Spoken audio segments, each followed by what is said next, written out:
Gandang ministry area yan sa buong Lighthouse. Itong Lighthouse Manifold Grace Center. No, kasama yan sa ating offering. Mayroon tayong LMGC offering na ibinibigay at pinapanalangin din. Okay? So mayroon pa bang ibang ABP?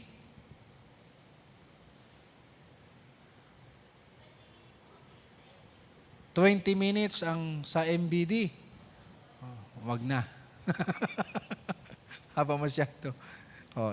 Ano na lang yan, naka-upload naman yan, di ba? Naka-upload naman. Okay. Sige. Tumayo tayo, basahin natin ang ating teksto sa gabing ito. Of course, doon pa rin tayo mga kapatid. No? Sa ating pinaka-key verse na pinapag-aralan, 1 Peter chapter 5, verse 10 to 11. No, kagandahan kapag may mga focuses tayo, kahit yung verse ay na-expound natin, no, nadadigest ng husto at napag-aaralan ng husto. Okay? 1 Peter chapter 5, verse 10 to 11. Ready? Go. But the God of all grace, who hath called us unto His eternal glory by Christ Jesus, after that ye have suffered a while, make you perfect, establish, strengthen, settle you. To Him be glory and dominion forever and ever. Amen. Panginoon, pagpalain po ninyo ang iyong salita na aming pag-aaralan sa gabing ito. Bigyan niyo kami nakagalakan at kaliwanagan sa pakikinig na iyong salita. Buksan mo ang aming puso at isipan, Panginoon, upang ma-appreciate namin ang mga katotohanan na aming makikita mula sa iyong salita. Turuan mo kami, Panginoong Banal na Espiritu. Sa pangalan po ng Panginoong Hesus, Amen. Thank you. Please be seated. Ang naka-assign ngayon ay mga YP. No? So on Sunday, kayo ang magli-lead or kikilos sa ating coming together. No? Kahapon ay nag-birthday si Pastor Ness, kaya pinuntahan namin diyan sa may Bayani Road. Doon ginanap yung kanyang birthday celebration sa may Popeyes. Okay pala doon. So, ang pag-uusapan natin, being made perfect. Now, according to 1 Peter 5, verse number 10. Sabi diyan, the God of all grace, make you perfect. No? So, yan ang ating first quarter focus. Last Sunday, ang pinag-aralan natin, being made perfect to show forth. Okay? Being made perfect to show forth. Now, ang church, mga kapatid, ang church, ay ikinumpara ng Panginoon sa isang building, na katulad tong building na ito. Maraming bahagi, pero pinagsama-sama upang maging isang edifice. Pero ang church ay hindi edifice. Ito ay mga lively stones na binild up ng Panginoon to be an habitation of God through the Spirit. So ang tinutukoy ay ang mga mananampalataya. Tayo. So ang bawat mananampalataya, ang bawat tumanggap kay Kristo at nabautismuhan, sila ay naging lively stone or living stone na binild up, at binibuild up upang maging habitation of God through the Spirit. Isa pang bagay na ginamit na illustration ay ang body. Now, ang body, iisang body, pero maraming members. At yan ang makikita natin sa 1 Corinthians chapter 12, verse 12 to 27. Okay? Now, ang sabi dito, basahin natin. For as the body is one and hath many members. And all the members of that one body, being many, are one body, so also is Christ. So, ano sabi raw? Mayroong isang body, isang katawan, tama? Pero maraming members. At ang bawat members, ng body na yan ay hindi pare-pareho. Okay? Ganon din naman kay Kristo. Ibig sabihin, yung body na tinutukoy na kay Kristo is the church. The Lord Jesus Christ being the head of that one body. Sabi rito, verse 13, for by one Spirit are we all baptized into one body. Tama? Sa pamamagitan ng Espiritu, nabaptize tayo sa iisang katawan. Kailan nangyari yan? Yung baptism of the Holy Spirit. Kailan nangyari yan? Nangyari yan noong Acts chapter 2, the day of Pentecost. Na kung saan ang church ay endowed ng banal na Espiritu. So, sabi rito, whether we be Jews or Gentiles, whether we be bound or free, and have been all made to drink into one Spirit. For the body is not one member, but many. Yan ang magandang katotohanan. For the body is not one member, but many. Okay? Now, if the foot shall say, because I am not the hand, I am not of the body, is it therefore not of the body? So may tanong dito si Paul. Sasabihin ba nung paa, hindi naman ako ang kamay. Kaya hindi ako ang katawan. Hindi ba siya bahagi ng katawan? Hindi. If the ear shall say, because I am not the eye, I am not of the body, is it therefore not of the body? Pwede ba sabihin ng tenga, hindi naman ako ang mata, hindi ako bahagi ng katawan.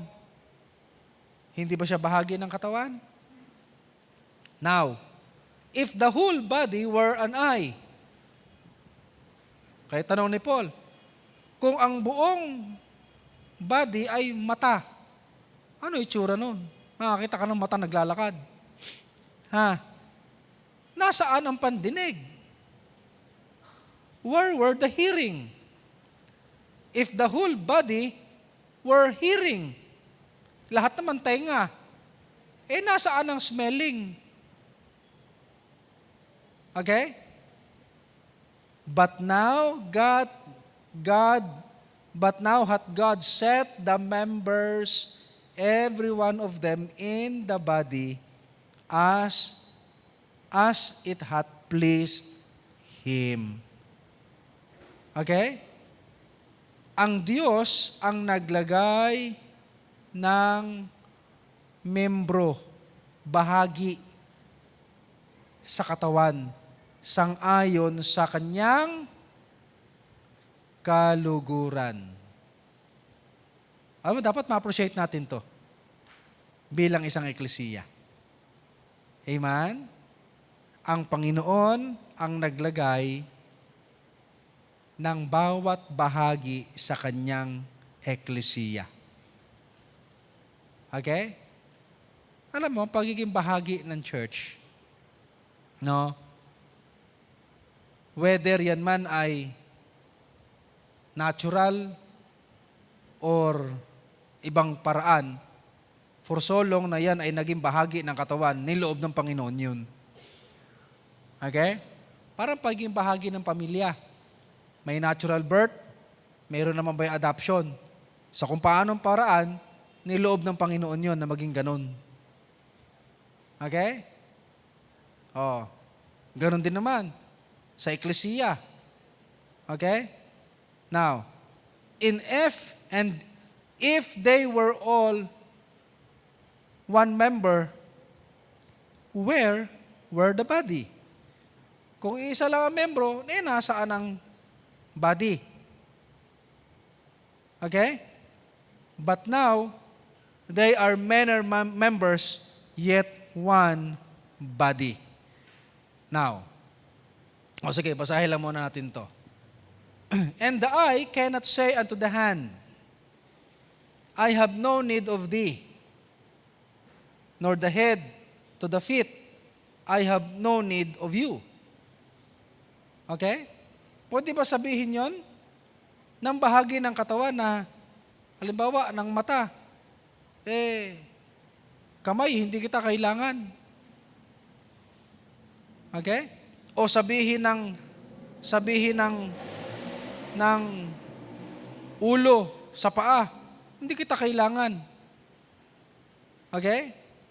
Nay, much more, those members of the body which seem to be more feeble are necessary. Yung mga bahagi na medyo mahihina ay kinakailangan. Okay? For example, ang mata, mahina yan, pero kailangan yan eh. O, pag nagdadrive ka, lalo pag madaling araw, tapos biglang may tatamang insekto sa mata mo, naranasan nyo na yon? Di ba? Ang hapdi. Tapos ang sakit. Anong gagawin agad ng kamay? Agad-agad. Para bang ano na yon? Automatic na yung kamay biglang hihipo. Di ba? Hihimasin yung mata. And those members of the body which we think to be less honorable. Anong mga bahagi ng katawan natin ang less honorable? Sipin nga natin. Upon this, we bestow more abundant honor, and our uncomely parts have more abundant comeliness. Buhok. Hindi ba't bahagi ng katawan ng buhok? Ano ginagawa dyan? Ginugupitan, pinapakulayan, sinusuklay, inaayos. Di ba? Buhok lang naman yan. Kuko. Bahagi ng katawan ng kuko. Pero, minamanicure. Sa paa, pinipedicure. Okay? Nilalagyan ng kulay para mas maging maayos, mas maging maganda. Yung kilay, tinitrim, inaayos para mas maging kaaya-aya. Di po ba? Of course, hindi na natin dinadagdagan yan ng kung ano-anong hikaw dyan.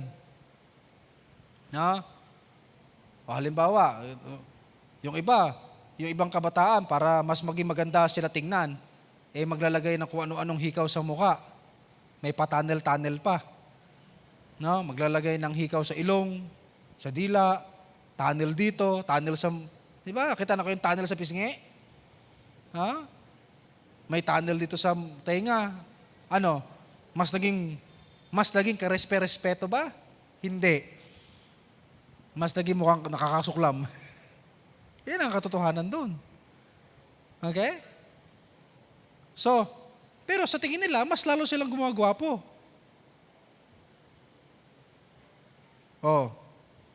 For our comely parts have no need, but God hath tempered the body together, having given more abundant honor to that part which lacked, that there should be no schism in the body.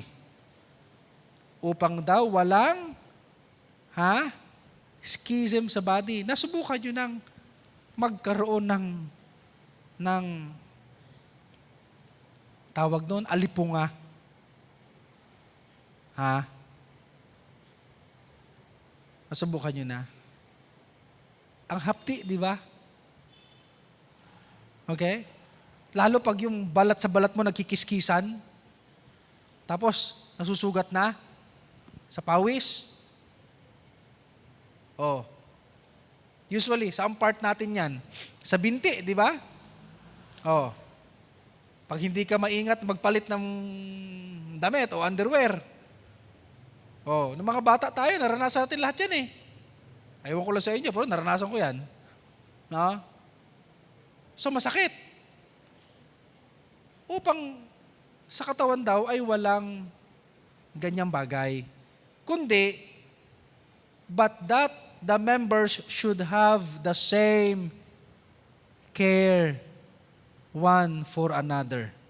Magkaroon daw tayo ng same care one for another.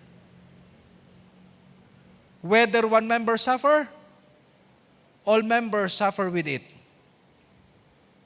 If one member be honored, all the members rejoice with it. Now, ye are the body of Christ and members in particular. Sinong kausap ni Paul? Mga taga-Corinth. Okay? Ano-anong mga katotohanan ang makikita natin dito when it comes to being made perfect? Ha? Ano-anong mga truth ang makikita natin dito? Number 1, ang lahat ng bahagi ng katawan, magmula no ito'y isinilang, taglay-taglay na nito ang lahat ng potensyal upang maging blessing sa katawan. Okay? Lahat ng bahagi ng katawan, taglay niya ang lahat ng potensyal. For example, mata. Nung isinilang yung bata, may mata siya.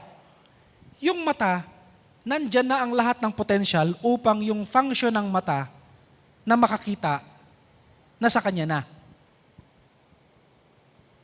Tama?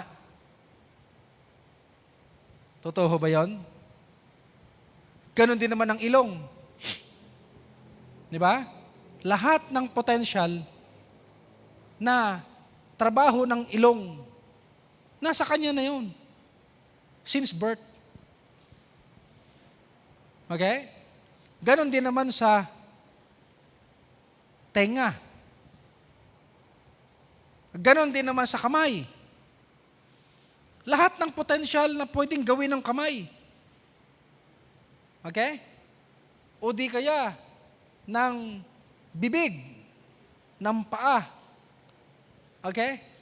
Lahat. Ang tinutukoy ko ay ito. Ang lahat ng bahagi ng katawan ay nagtataglay ng potensyal upang makakilos. Okay? Ang kinakailangan lang ay gawing perfect. I-trained. Tama? I-trained. Yung bahagi ng katawan. For example, kapag yung ilong na-train na maging maselan sa amoy, di ba? Alam niya yung amoy ng mabango, mapanghi, mabantot, lahat ng klase ng amoy. Di po ba? Oh. Ako pag nagsasaing ako, hindi ko naman tinitikman yung kanin eh. Pag nagsasaing ako, pagbukas ko ng takip, inaamoy ko yung usok. Luto na. Maamoy mo yung luto na, hilaw pa eh. Nasubukan niyo ba yon? Ha? Oh. Ang problema lang ito, kapag yung ilong mo na immune, minsan, maanggo na pala, mabango pa din sa iyo. Mabuti na lang may magko-correct. Okay? Ganon din naman sa kamay. Ganon sa lahat ng bahagi ng katawan. Okay? Kaya huwag natin sasabihin na may bahagi ng church, may bahagi ng body na walang function. Ang kinakailangan lang, ito ay i-perfect upang maging fit. Okay? Kinakailangan lang turuan. Kinakailangan lang i-equip para matuto. Halimbawa, sa mga marunong tumugtog ng instrumento, marunong ka sa piano, marunong ka sa violin, no? Ako, sa gitara. Hindi naman ako pinanganak na marunong na. Pero may potensyal. Kaliwete pa ako. Ang hirap-hirap, turuan yung kaliwa. No? Pero tinrain ko yung aking kaliwa upang nilalagay ko yung daliri ko, diyan ka pumuesto, diyan ka, i-strum ko. Tapos, paglilipat ng chords, dito ka, hanggang sa natuto, hanggang sa nasanay. Kaya dumating yung panahon na equip na yung kaliwa. Alam niya na kung saan siya pupwesto. Pero kinakailangan din i-equip yung kanan. Kung paano siya mag-strum na mayroong coordination sa kaliwa. Okay? Kita niyo to ha. Alam niyo magandang katotohanan yan. Hindi lang tayo ini-equip, yung parts ng body natin, hindi lang ini-equip mag-function kung anong function siya. Kung mata ka, maging mata ka. Mag-provide ka ng paningin. Kung ilong ka, maging ilong ka. Mag-provide ka ng pang-amoy. Kung tenga ka, mag-provide ka ng pandinig. Kung paa ka, mag-provide ka ng paglakad. Kung bibig ka, i-provide mo kung ano yung abilidad na meron ka. Hindi lang tayo ini-equip doon. Eto pa, ini-equip tayo yung buong bahagi ng katawan na kumilos ng mayroong harmony sa isa't isa. Tama? Na hindi na kinakailangan utusan pa. Ha? Kinakailangan mo utusan pa? Of course, siyempre may brain, nagko-command. Pero, minsan, halimbawa, pag may nakita kang pagkain, uutusan pa ba yung, sasabihin pa ba ng bibig, sasabihin ng ilong, may naamoy akong pagkain.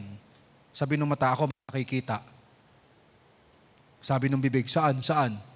Siyempre, di ba niya nakikita yung bibig siya eh. Basta yung kamay, dumadampot na lang, biglang susubo. Gagawin na ng bibig yung bahagi niya.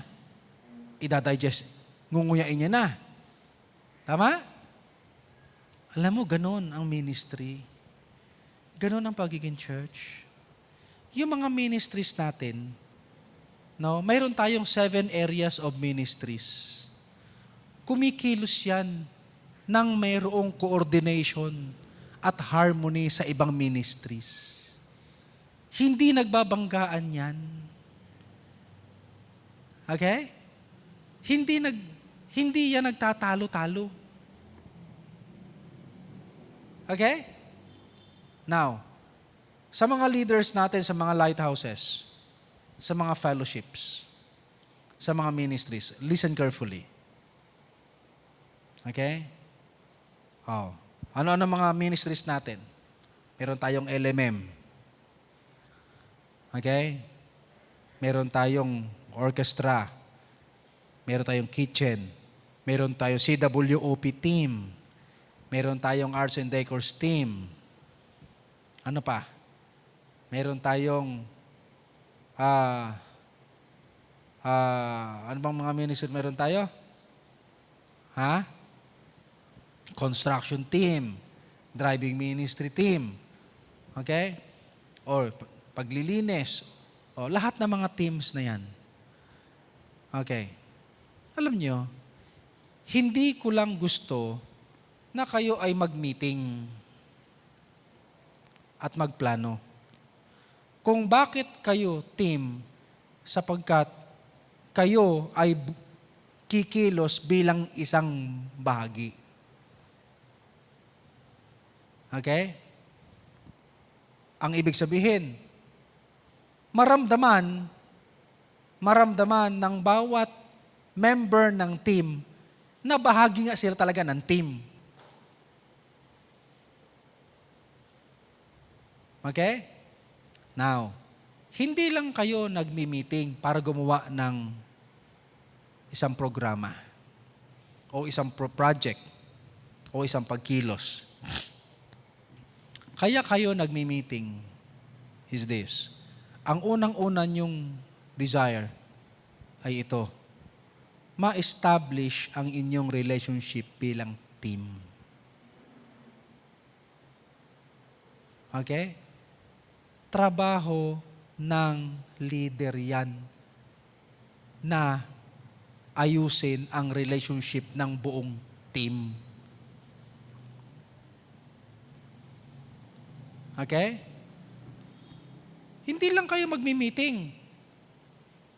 Mag-meeting tayo, no?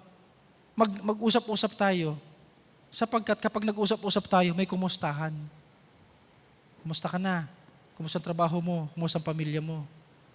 Kumusta ang pag-aaral mo? O, may pangangailangan ka, manalangin tayo. Idulog natin sa Panginoon. Okay? Kasi hindi tayo katulad ng mga nasa labas. Okay? Yung mga tao sa labas, sa company for example, nag-uusap-usap yan. Okay? Pero walang pakialam sa relasyon yan. May pakialam ba sa relasyon yan? Ay, hindi. Ano nagmo-motivate sa kanila? Relasyon? Hindi. Ang nagmo-motivate sa kanila, sweldo. Gawin mo trabaho mo, itong role mo. Gawin mo yan. I-submit mo yan. I-deliver mo ng tama yan. Akorde sa inaasahan sa iyo. Pero may pakialam ba yan? Tatanungin ba yan? O kumusta ang anak mo? Kumusta ang pamilya mo? Kumusta ang kalusugan mo? Tatanungin ba yan? Hindi. Kahit anong kalalagyan mo, basta i-deliver mo yung trabaho mo. Kasi, kung ayaw mo, di maghanap ka ng ibang trabaho. Ano panakot ng mga boss? O, kung di nyo kayang gawin, mag-resign na kayo. Tama? Sa church, driven ba tayo ng sweldo? Sino sinusweldohan dito para maglingkod? Ha? Si pastor ba sinusweldohan para magpastor? Hindi. Ang mga sentinels ba sinusweldohan para maging sentinels? Mga fellowship leaders? Ha? Mayroon bang usapan niya na sa offering ha, yung mga leader, sentinel, pastor, may cut kayo ha? O ilang percent may ganyan ba? Wala naman eh. Ano tayo?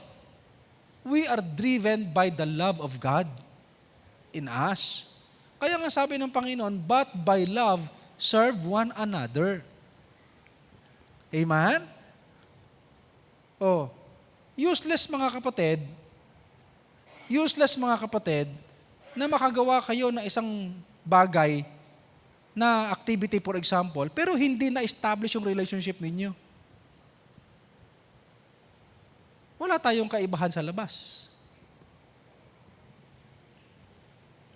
Okay? Yun eh.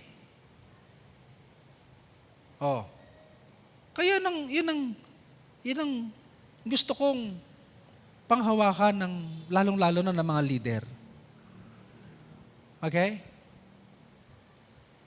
Kahit ng mga lighthouses, ng mga sentinels. Okay? Madaling gumawa ng project, madaling kumilos sa dapat na ikilos kung maayos ang relasyon ng bawat isa. Pero ang hirap kumilos kapag hindi maganda relasyon. Tandaan nyo yan. Okay? Biruin mo, likod ko lang ang masakit. Ang hirap ng kumilos. Apektado yung pag-upo, apektado yung paglakad, apektado pag-CR, apektado lahat. Apektado pag-aaral, apektado. Bakit? Nag-away yung likod ko. Di ba?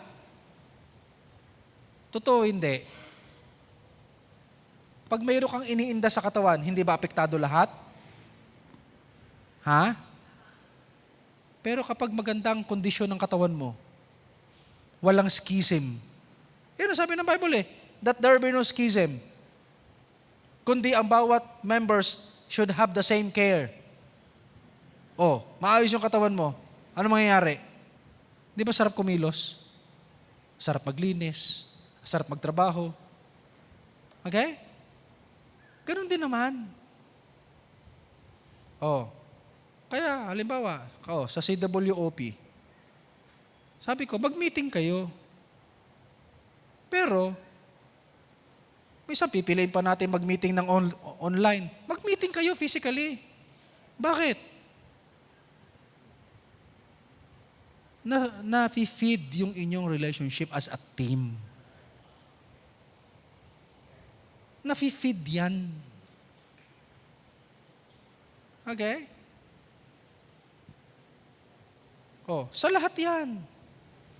Hindi lang sa isang specific na ministry. Sa lahat yan.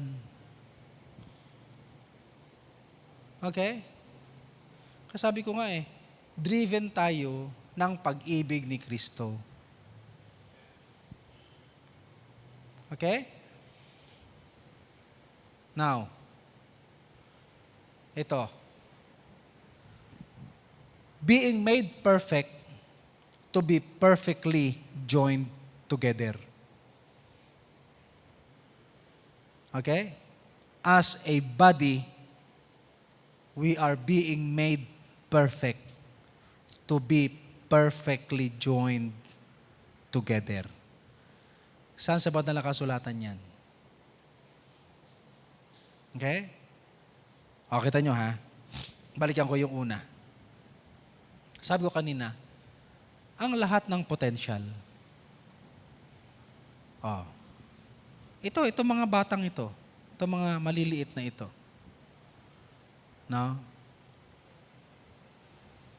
Kung paano natin ito i-hone, kung paano natin ito i-equip, yun ang kanilang kalalakihan. Pero nasa kanila lahat ng potensyal. Okay? Kaya maganda nga na nasasanay na silang umupo dyan Yung mga maliliit, nahayaan natin doon na kayo sa baba, kaya sa nursery, maglaro. Pero yung mga ganyang edad, maupo kayo. Training yan Okay? Ngayon, nagtamon, naglilingkod, nag-violin. And I praise God, sapagkat hindi lang kayo tumutugtog pag Sunday. Sa lahat ng coming together, nararamdaman kayo. Amen? So, paano tayo piniperfect para yung potential natin lumabas, magamit? No? Mahirap maging leader. Okay? Mahirap maging leader. Hindi lahat ng tao may potential maging leader. Kaya pag binigyan tayo ng pagkakataong maging leader, by all means, i-prove natin ang sarili natin. Okay? By all means, ipruweba natin ang sarili natin. You see? Now, Number one, being made perfect to be perfectly joined together. Sa 1 Corinthians 1:10-12.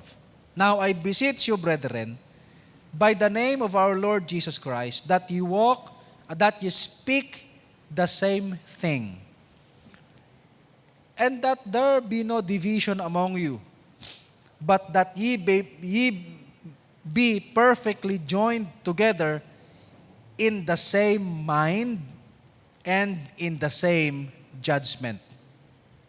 Okay? Ano sabi ni Paul sa mga taga-Corinth? Ha? Sabi ni Paul, na kayo ay magsalita ng iisang bagay. Magkaroon kayo ng iisang lingwahe. Okay? Magkaroon kayo ng iisang lingwahe na walang pagkabahabahagi.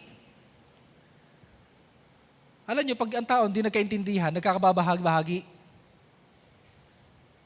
Tama? Pero pag mayroong iisang lingwahe, nagkakaintindihan, ano nangyari doon sa Tower of Babel? Di ba? Nagkaroon ng confusion. Hindi na sila magkaintindihan. Ano nangyari? Hindi natuloy yung kanilang plano. Hindi na magkaintindihan eh. Okay?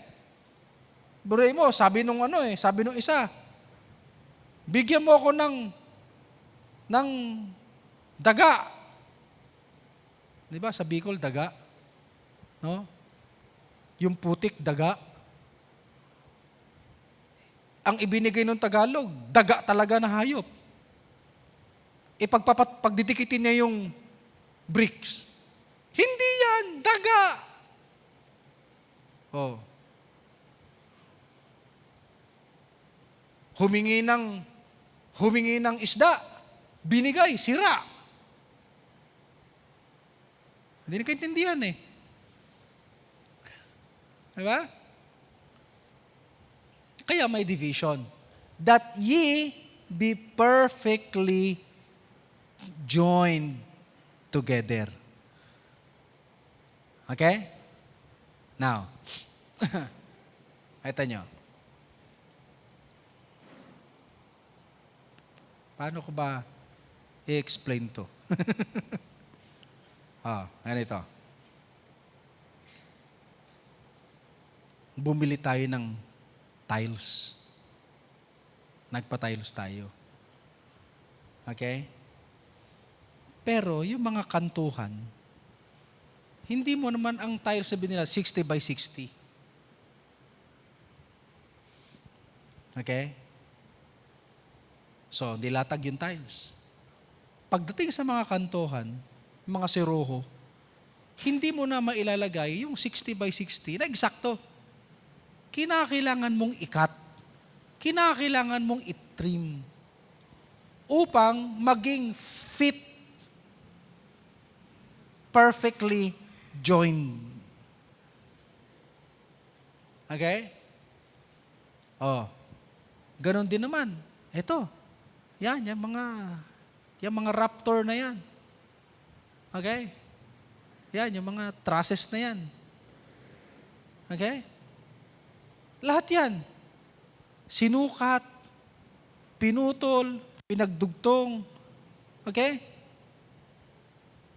At ginawang perfectly joined together. Sabi ko po kanina, itong bahagi ng katawan natin, kinakailangan, although nasa kanya na lahat ng potensyal, kinakailangan ma-equip upang magkaroon ng pagkilos na coordinated sa isa't isa. Okay? Sa paglakad, tanong, pag tayo po ba'y lumakad, trabaho lang ba ng paa yun? Ha? Pag ito ba'y lumakad, halimbawa, pupunta ako doon, trabaho lang ba ng paa pumunta doon? O lahat ng faculty ng katawan ko may kinalaman sa pagpunta doon. Okay? Siyempre, yung mata magbibigay ng direksyon. Di ba? Oh.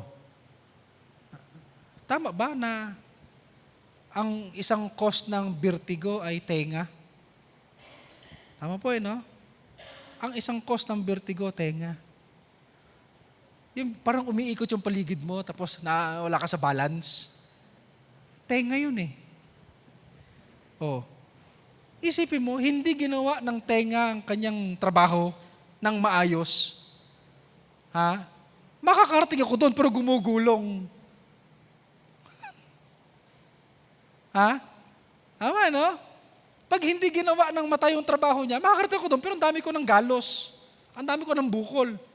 Baka may mga nabasag pa ako. Okay? So, ang bawat bahagi ng katawan, kinakailangan i-perfect ng pag-ibig ni Kristo. Okay? Upang kumilos ito, no, ng mayroong harmony sa ibang bahagi ng katawan. Upang sila ay maging perfectly joined. Okay? For example,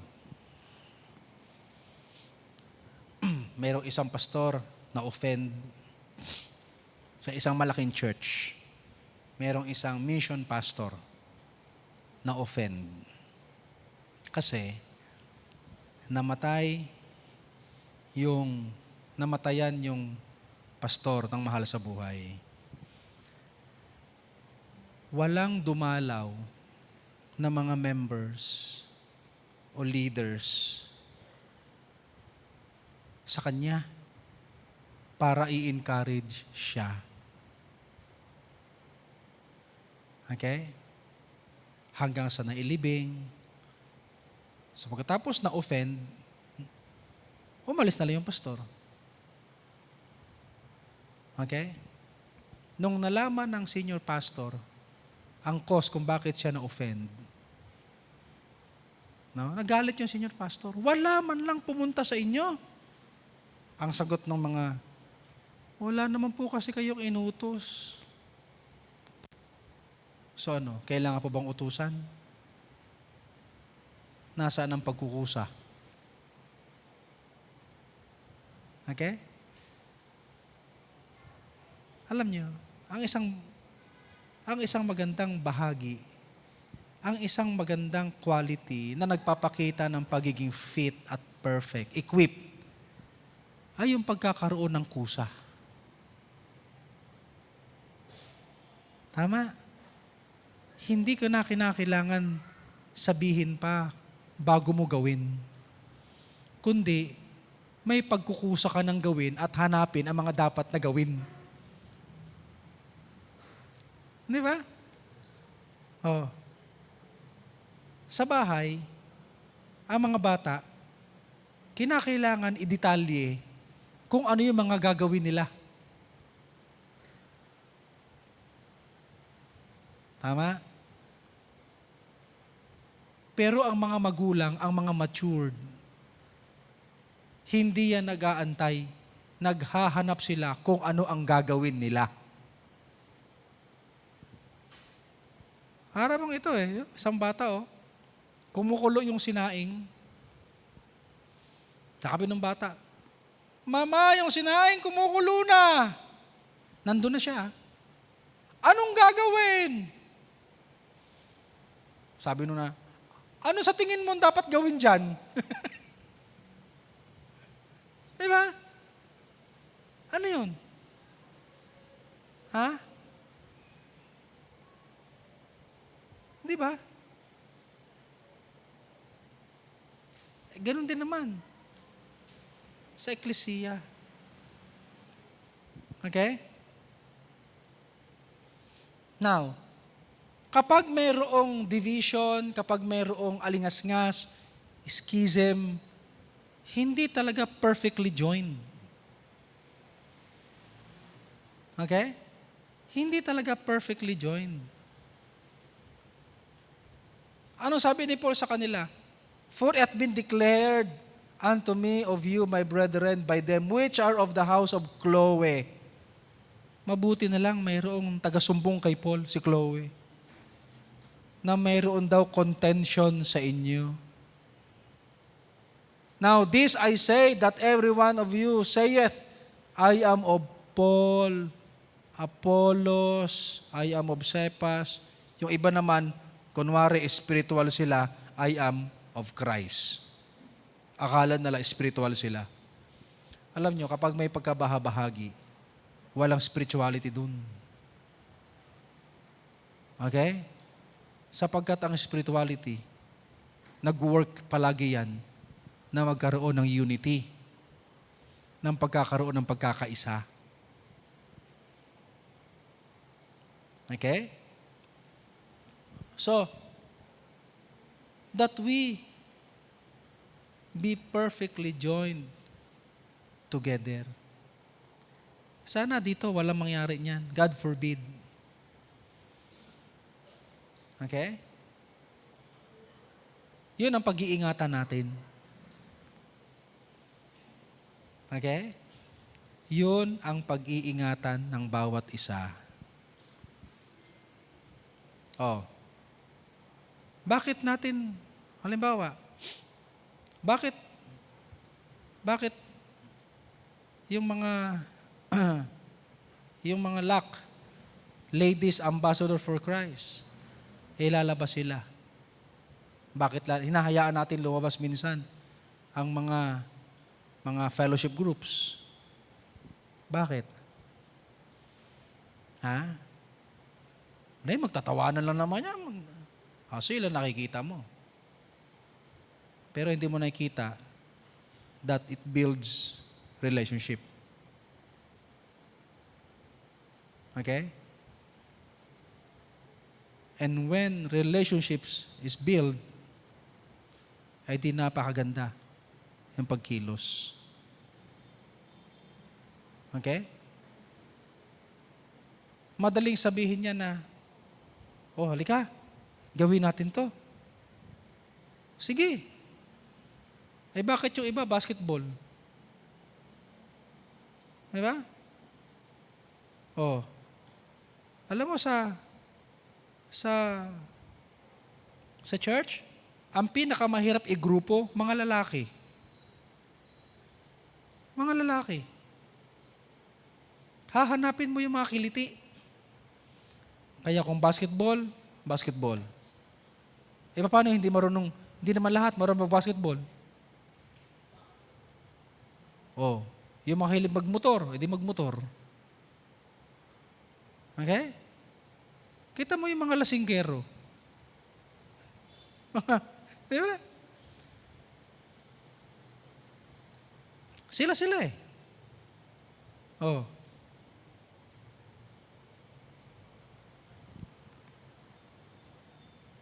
Sa ganung bagay,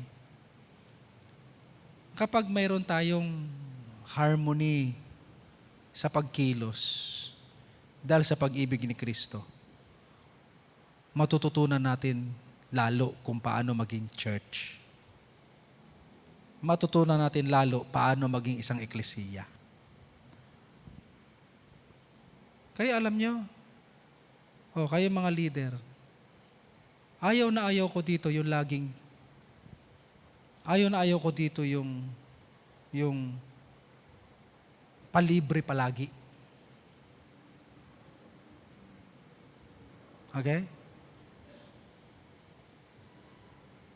Huwag nating gawin yan. Huwag nating sanayin ang mga tao na laging nililibre. Hindi natin matuturo ang magkaloob yan pag hindi natuto yan magbigay. Okay? Okay lang naman. Kahit kung anong kakayanan. Okay? Kung anong kakayanan. Basta't mayroong responsibility. Bakit? Walang bahagi ng katawan ang libre. Meron mong bahagi ng katawan natin na laging libre? O lahat may inaambag? Ha?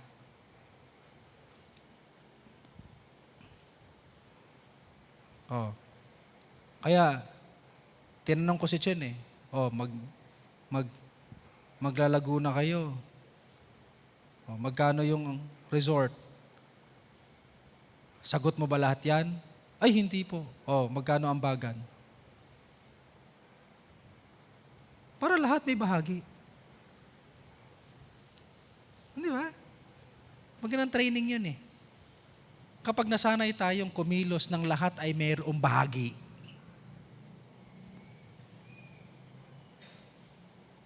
Okay? Hindi man pare-pareho ng kakayanan. According to the ability na meron ang bawat isa. You see? Ako naging ugali ko na yan. Kahit kailan, kahit nung worker pa ako, hindi ako,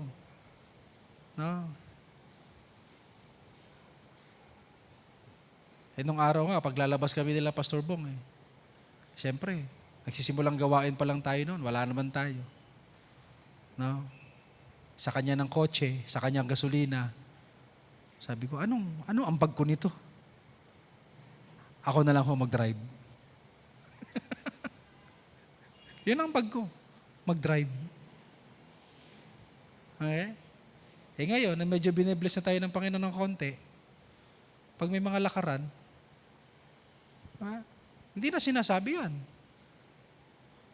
Hindi na hinihingan. Hindi ka na hinihingan. May sinasabi ko na lang, Pastor, ako nang bahala sa toll gate. Ito, ambag sa gasolina. Di ba? Magandang ugali yun eh. Okay? Na dapat matutunan ng bawat isa. So, pangalawa. Ito. Alam niyo, ang sarap pag-usapan ito. Ewan ko na-appreciate ninyo. Pero sana ma-appreciate ninyo.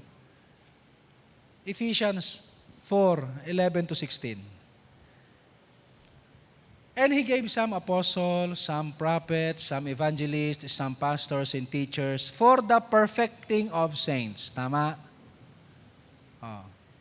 For the work of the ministry, for the edifying of the body of Christ. Okay? Tingnan niyo ito.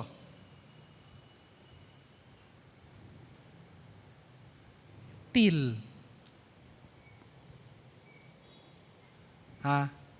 Till.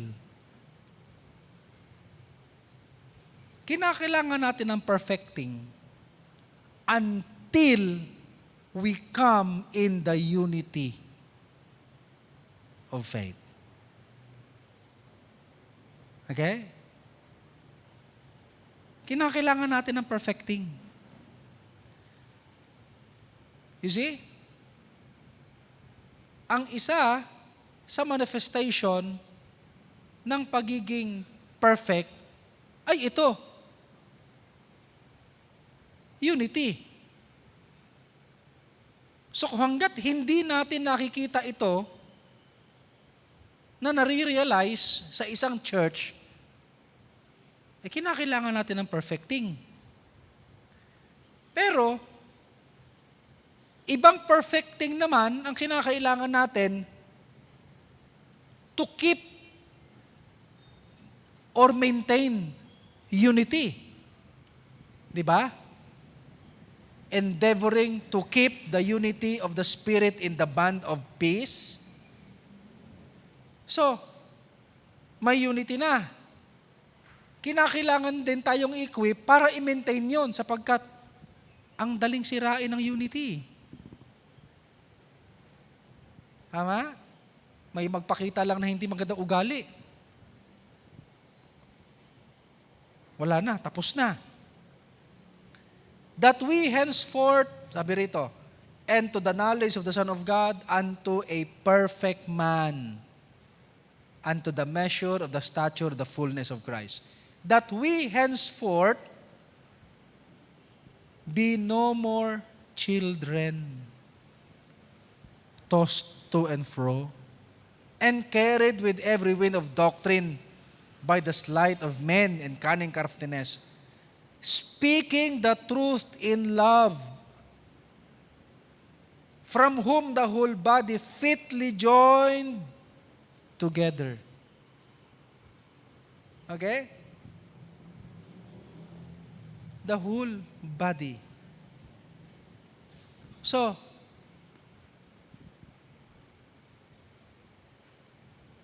kinakailangan natin ng perfecting. Oh. Kaya tayo mga leaders, titingnan natin palagi yung kailangan ng members ng perfecting. Okay?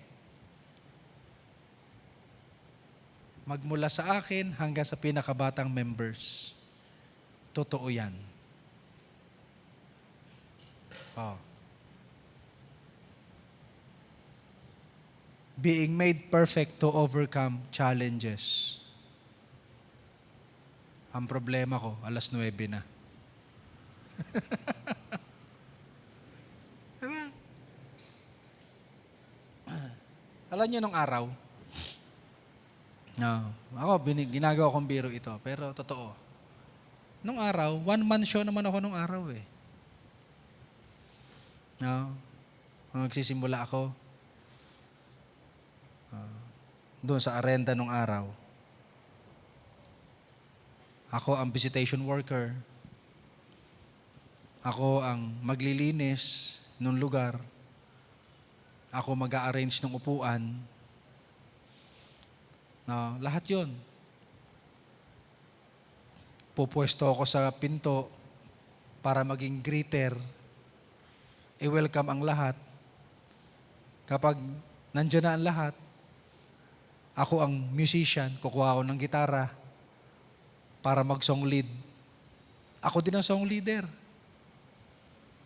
Okay? Pagkatapos nun, ako ang announcement. Ako special number. Ako preacher.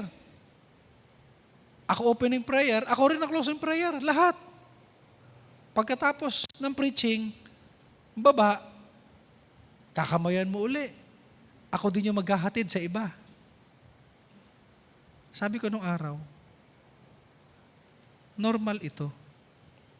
Kasi nagsisimula ako eh. Normal ito. Pero pag lumipas ang 2-3 taon at ako pa rin ang gumagawa nito, abnormal na ako. Ako na ang abnormal. Ako na may problema. Bakit? Wala akong pinerfect. Wala akong inequip. Wala akong tinuruan. Ha? Ako, tuwan-tuwa ako nung National Baptist Day. Hindi lang dahil halos lighthouse ang kumilos, kundi makita mo yung mga anak mo, nandoon gumagawa. May kita mo yung mga members, lahat may pagkilos. Minsan tatanong ko na lang sa sarili ko, ano pakikilos ko? Di ba?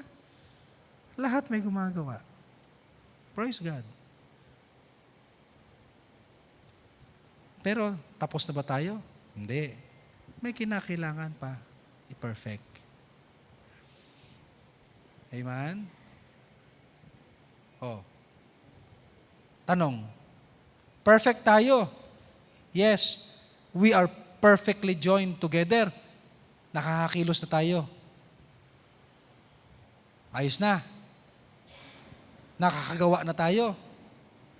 Ang tanong, are we perfect? Kapag dumating ang mga challenges, alam ba natin ang gagawin natin? Ha? Kapag dumating ang mga problema, pagsubok, challenges sa buhay, are we perfect to overcome those challenges? Ha? Paano pag nagkaroon ng tambuhan? Alam ba natin ang gagawin natin? Paano kapag dumating ang offense? Pag nagkaroon ng yung offense, may na-offend. Ano, alam ba natin ang gagawin natin? Ha? You see?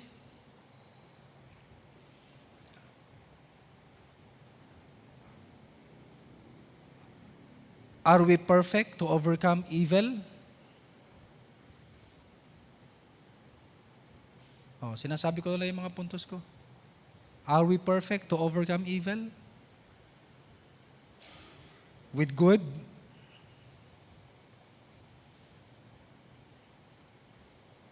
Oh. So, kaya alam nyo, sa inyong mga lighthouses, fellowship groups, pag-usapan nyo ito. Okay? Susugan nyo ito. Kayo mga sentinels, pag mag-aral kayo, pag-aralan nyo ito. Okay? Ako, matutuwa rin kayo. No? Any question? Any question? Buhay pa kayo. Buhay pa. Oh. Alam, ganito natin pag-aralan itong salita ng Diyos. No? Para manamnam natin talaga. Sabi ni tatay nung araw it is not the thunders that kills. No? Believe ako sa mga pastor na kapag nag-preach talaga sumisigaw-sigaw. Talagang bombastic. Pero ingay lang yun. Okay? But, sana ma-appreciate natin to. No? Amen for that. So, may practice ang choir. May practice ang choir. So, merong joint choir ang Lighthouse Taguig tsaka Lighthouse Cainta sa anniversary. Ang anniversary ng Lighthouse Cainta ay February 23, Saturday. 22 ba? Po? Tama, 22. Lakat na to. So, joint orchestra, joint ang choir. Siyempre, doon din naman tayo nanggaling. No? Kung makikita nyo ang Lighthouse Cainta ngayon, napakaganda. Napakalaki ng kanilang gusali na tinatayo. No? Doble nito. No, parang kusina lang ito. Okay? So, any announcement? Siguro, gano'n lang gawin natin kay Pastor June. Kung may extend natin, kapag dala tayo ng pagkain ni ano lang, di ba? Siguro kung ano man ang maitutulong natin. Okay? Ano pa? Si Andrea, anong sabi ni Sister Gigi?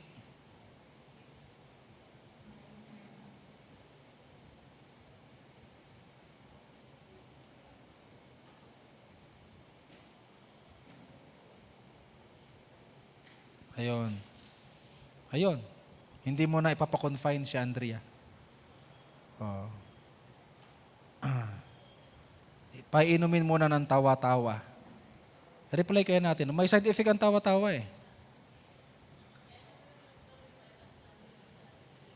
Kapag nakita si Andrea ang tumatawa mag-isa, side effect yun. Diba nangyari sa iyo yun, Chen? No? Kasi si Chen, natatawa daw siya kahit mag-isa siya. Sabi ko, yan ang side effect ng tawa-tawa. Okay. So, ang Lighthouse 3 ay magsisimula na ng kanilang house church sa bahay ng mga Disono. No?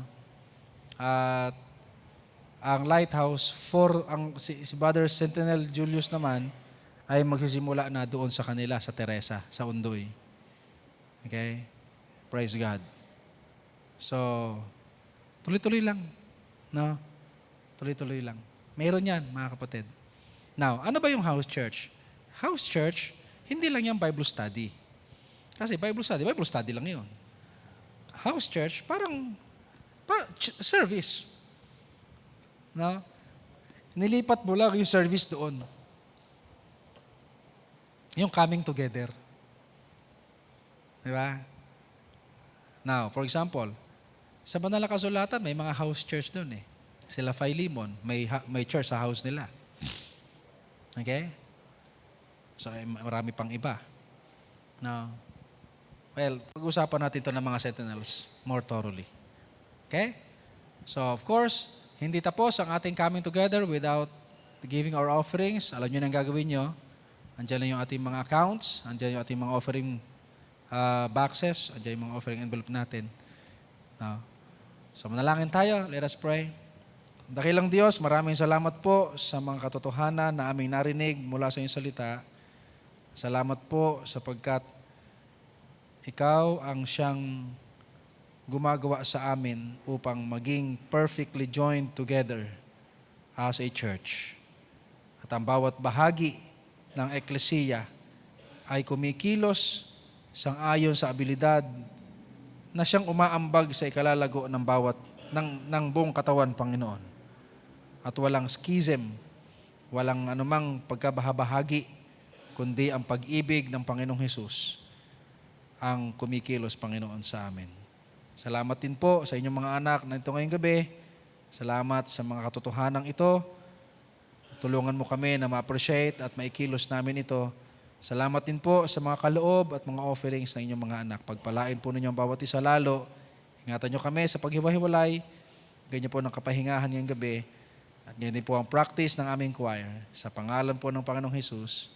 Amen. God bless you.